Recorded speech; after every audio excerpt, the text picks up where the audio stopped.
नमस्कार, स्वागत है आप सभी का। एएनएम 92/12 भर्ती में सुप्रीम कोर्ट में नई डेट शो होने लगी है आपके केस की सुनवाई को लेकर के, और ये डेट फाइनल नहीं है। दूसरी चीज़ देखिए, जो एडवांस लिस्ट आती है वो कंप्यूटर जनरेटेड जो टेंटेटिवली डेट होती है उसी के हिसाब से उसमें लिस्टेड दिखाता है सीरियल नंबर पे। जैसे 14 अप्रैल के लिए दिखा रहा था, लेकिन वो कोई कॉज लिस्ट नहीं होती है। जब आज सुबह आप सभी से कह रहे थे कि 14 अप्रैल को सुनवाई होने की उम्मीद कम है, तो आप लोग नाराज़ होना शुरू हो गए थे। मैंने देखा था कई कमेंट आपके इसी तरह से आ रहे थे। मैं कोई भी आपको झूठी उम्मीद या कोई भी आपको गलत जानकारी कभी नहीं देता हूं। हमारी पूरी कोशिश यही होती है, और पहले से ही कुछ जानकारी मिल रही थी कि 14 अप्रैल को सुनवाई होने की उम्मीद बहुत कम है, न के बराबर है। अब यहाँ पर देखिए, जो 20 मार्च की डेट लगी थी या 28 मार्च की डेट लगी थी, ये सभी कंप्यूटर जनरेटेड डेट होते हैं। ये मामला इस डेट के आधार पर एडवांस लिस्ट में शो होने लगता है, लेकिन उसी डेट पर सुनवाई होगी कोई गारंटी, कोई सिक्योरिटी नहीं होती है जब तक कि एडवोकेट अधिवक्ता केस को लिस्टेड नहीं करवाते हैं किसी डेट के लिए। निकाय चुनाव का मामला था, एक सप्ताह पहले सुप्रीम कोर्ट की तरफ से एक डेट दी जाती है, और उस डेट तक सबमिट करने के लिए बोला जाता है आरक्षण की लिस्ट, जो आरक्षण पर जो रिपोर्ट थी। और वह रिपोर्ट जब सरकार के द्वारा पहले तैयार कर ली गई थी, तो एक सप्ताह पहले केस को लिस्टेड करवा करके 2-3 दिन के बाद सुप्रीम कोर्ट से ऑर्डर भी आ गया। तो यहाँ पर देखिए, आप सभी के लिए कोई यहाँ पर ऐसा नहीं कह सकते कि अनफॉर्चुनेटली आपके लिए यहाँ पर इंतज़ार बढ़ता हो, बल्कि यहाँ पर शासन की, सरकार की यहाँ पर उदासीनता है, लापरवाही है। अगर सरकार चाहे तो 14 को अगर सुनवाई नहीं हो सकती तो 14 से पहले की डेट पर सुनवाई करा सकते हैं, 13 को सुनवाई करवा लें।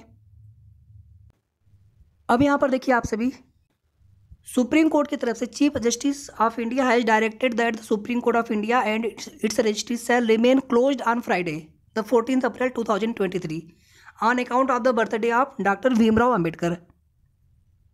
तो डॉक्टर भीमराव अंबेडकर जी की जयंती के उपलक्ष्य में छुट्टियां अवकाश है, लेकिन कोर्ट उस दिन बंद नहीं था सुप्रीम कोर्ट के कैलेंडर के हिसाब से। तो इसीलिए 14 अप्रैल को जो भी सुनवाई होनी थी, जितने भी मामले लगे हुए थे, आप देखेंगे उनकी कॉज लिस्ट भी आई हुई थी, लेकिन आपका मामला लिस्टेड नहीं था।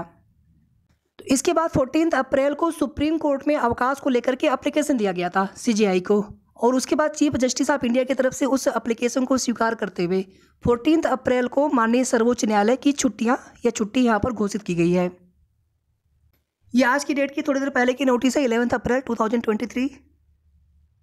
यानी जहां हम लोग एक तरफ सुप्रीम कोर्ट की एडिशनल लिस्ट का वेट कर रहे थे कि आपका मामला उसमें लिस्टेड हो जाएगा, क्योंकि 14 अप्रैल को सुनवाई होने की उम्मीद लग रही थी, आयोग की तरफ से जवाब लगा दिया गया था।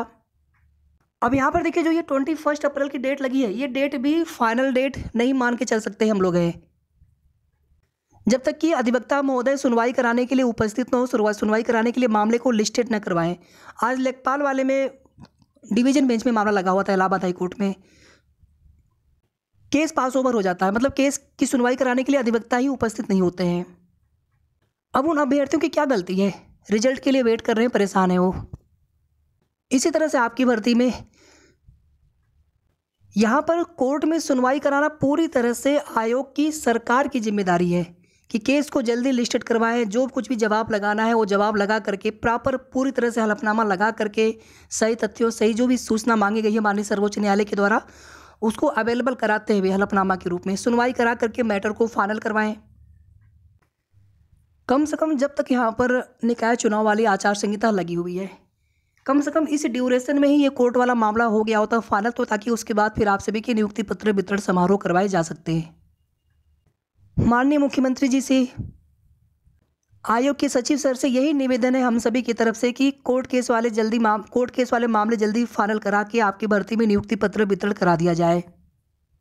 आगे किस प्रकार से प्रयास करना होगा उसको लेकर के जल्द आप सभी के बीच में जानकारी देंगे। धन्यवाद।